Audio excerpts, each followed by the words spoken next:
नमस्कार विद्यार्थियों। आज हम महात्मा गांधी जी के प्रारंभिक सत्याग्रहों या प्रारंभिक आंदोलनों के बारे में चर्चा करेंगे। 1917 में महात्मा गांधी जी द्वारा चंपारण सत्याग्रह की शुरुआत की गई। चंपारण एक जगह का नाम है जो बिहार राज्य में स्थित है। वहाँ का एक जिला है चंपारण।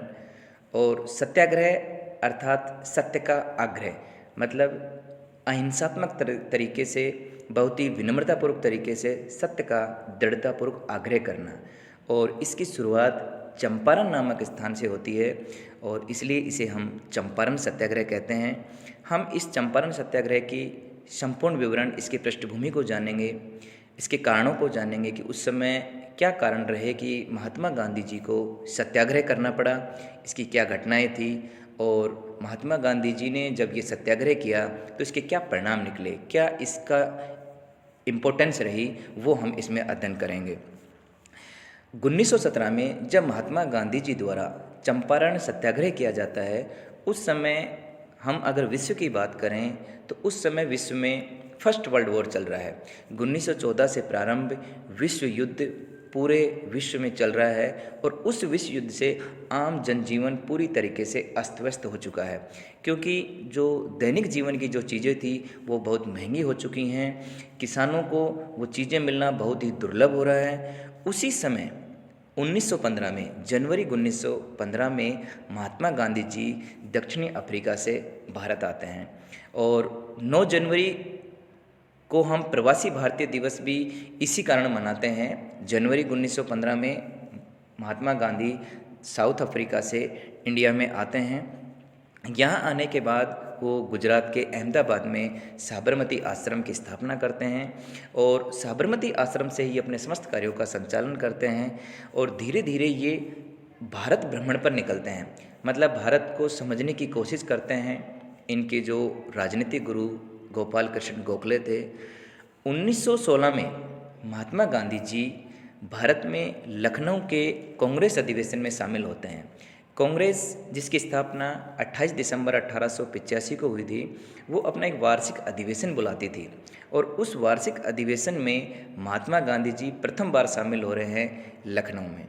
अब जब महात्मा गांधी लखनऊ के कांग्रेस अधिवेशन में भाग ले रहे थे, उस समय वहाँ पर राजकुमार शुक्ल नाम के एक किसान वहाँ आकर उन्हें बिहार के चंपारण जिले के किसानों की समस्याओं से अवगत कराते हैं।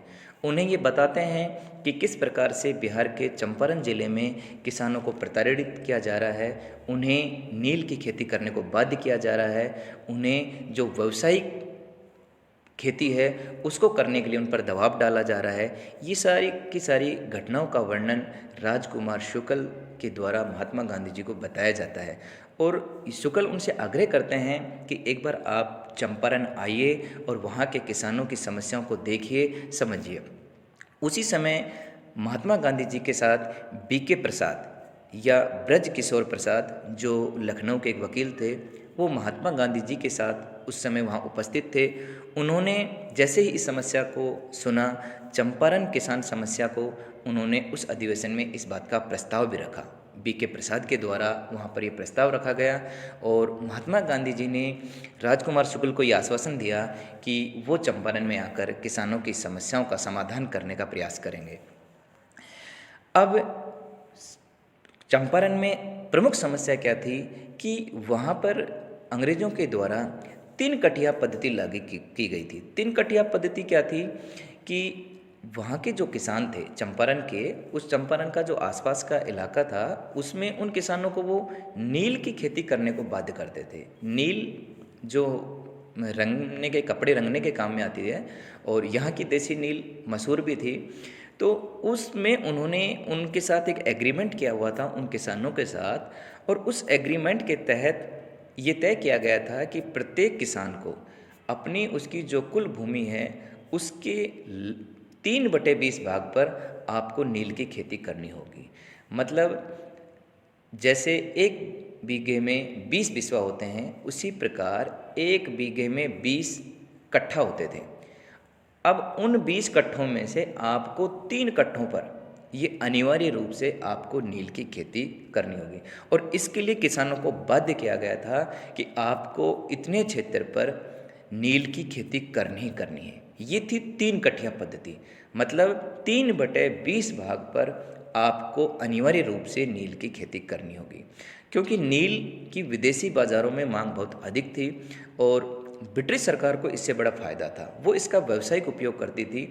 अब किसान अपनी खाद्यान्न की फसल उगाना चाहे तो भी वो नहीं उगा सकता था, क्योंकि अंग्रेज़ सरकार उन्हें बाध्य करते थे कि आप यहाँ पर नील का उत्पादन करोगे।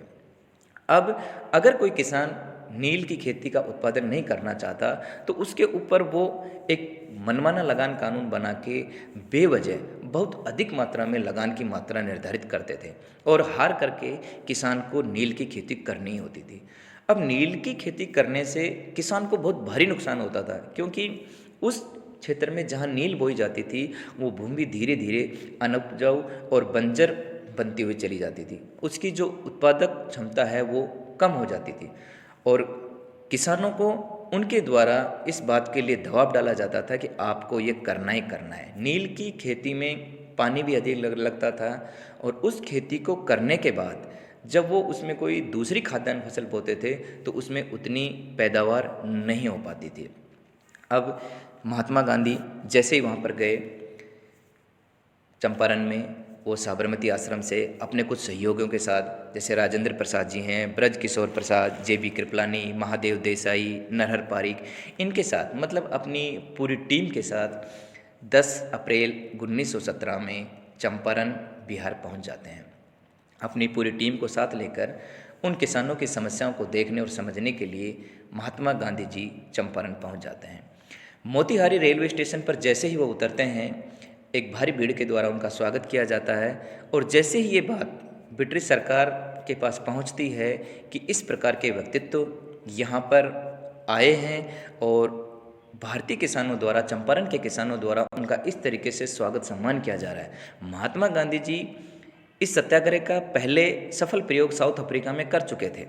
अब जैसे ही ये वहाँ पर पहुँचते हैं, वहाँ के जो गवर्नर हैं, कमिश्नर हैं, वो उन्हें चंपारण छोड़ने का आदेश देते हैं कि आप यहाँ से चंपारण छोड़ के चले जाइए, क्योंकि इससे शांति भंग होने की पूरी संभावना है।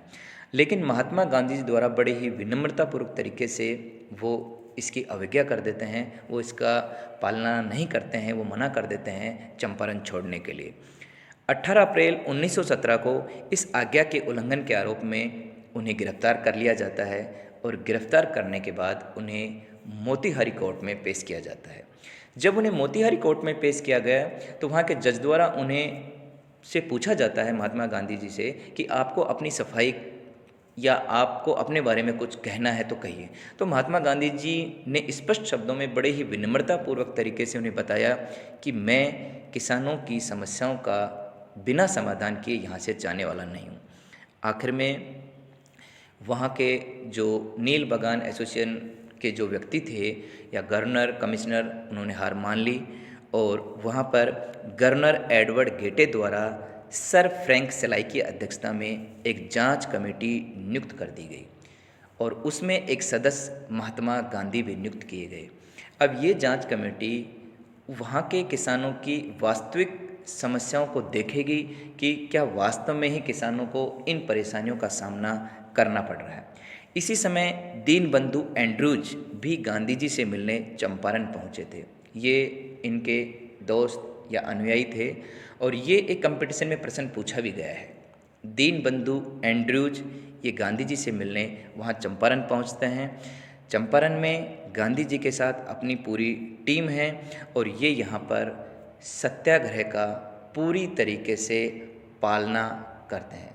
वो ये बात देखते हैं कि किसी भी तरीके से जो आंदोलन है वो हिंसक नहीं हो और बड़े ही विनम्रतापूर्वक तरीके से वो जगह जगह पर जाकर किसानों की समस्याओं को सुनते हैं, उनके जगह जगह पर हस्ताक्षर अभियान चलाते हैं, उनको जागरूक करने का काम करते हैं, उनकी समस्याओं को देखकर उनका एक डाटा कलेक्शन का काम करते हैं, डाटा संग्रह का काम करते हैं, क्योंकि वो एक कमेटी में खुद सदस्य भी हैं।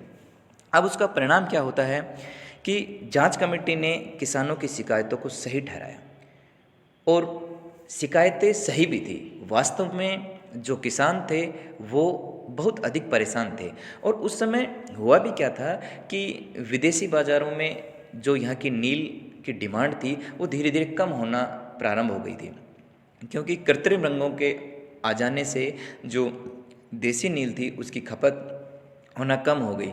लेकिन एक एग्रीमेंट के तहत किसान और ब्रिटिश सरकार बंधे हुए थे।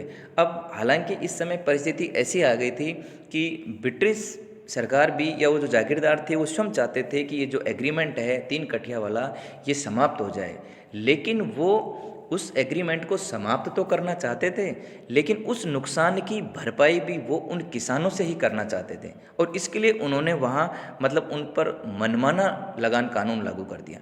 मतलब वो भी चाहते थे कि 3 कठिया पद्धति समाप्त हो जाए, लेकिन उससे जो नुकसान हो रहा है उसकी भरपाई भी किसान ही करे। बाद में जांच कमेटी ने उन किसानों की सारी शिकायतों को सही मानते हुए ये सिफारिश की कि 3 कठिया पद्धति को तुरंत समाप्त कर दिया जाए और जो किसानों से अवैध कर वसूली हुई है उसकी 25% राशि किसान को तुरंत वापस दी जाए।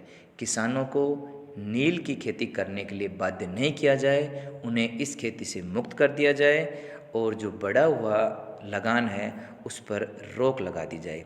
ये सिफारिशें उस कमेटी के द्वारा दी गई। 4 मार्च 1918 को चंपारण कृषि कानून पारित किया गया और 3 कठिया पद्धति को पूरी तरीके से समाप्त कर दिया गया। चंपारण एग्रियन एक्ट पारित कर दिया गया और इसके साथ ही 3 कठिया जो पद्धति थी वो पूरी तरीके से समाप्त हो गई।